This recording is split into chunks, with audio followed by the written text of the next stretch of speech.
there was Fitch, S&P, and now Moody's. This is a huge downgrade, and alarm bells are indeed ringing for the United States, especially given the timing of this downgrade that's coming in. So what are the larger implications for the U.S. economy, and does it expose the reality of Trump's promise on MAGA, even the previous administrations, and how they have handled the debt condition in the United States?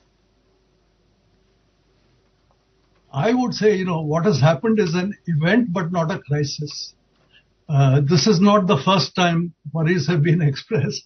I mean, I would say at least for 5-6 years, certainly during the Biden era, enormous fears were expressed in Trump one and the Biden era as to, look at this rising US deficit.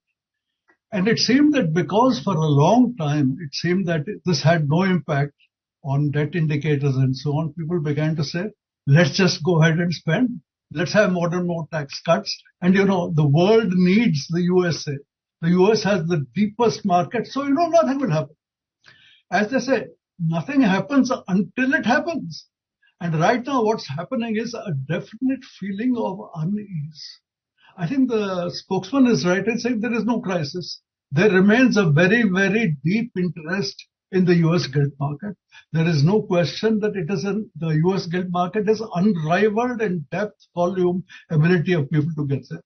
So this is not what you would call a Liz Truss moment.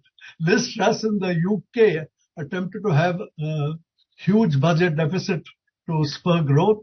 There was the bond vigilantes sank the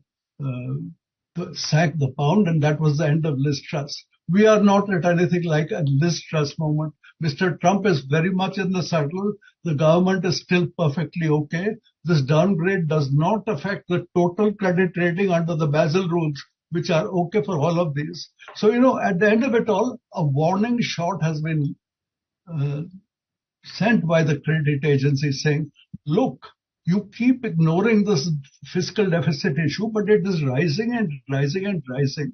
And even the biggest, strongest economy in the world has to stop and think twice. At some point of time, you better start thinking about it before it gets out of hand. Okay, so this is where we are, a warning shot, but not a crisis.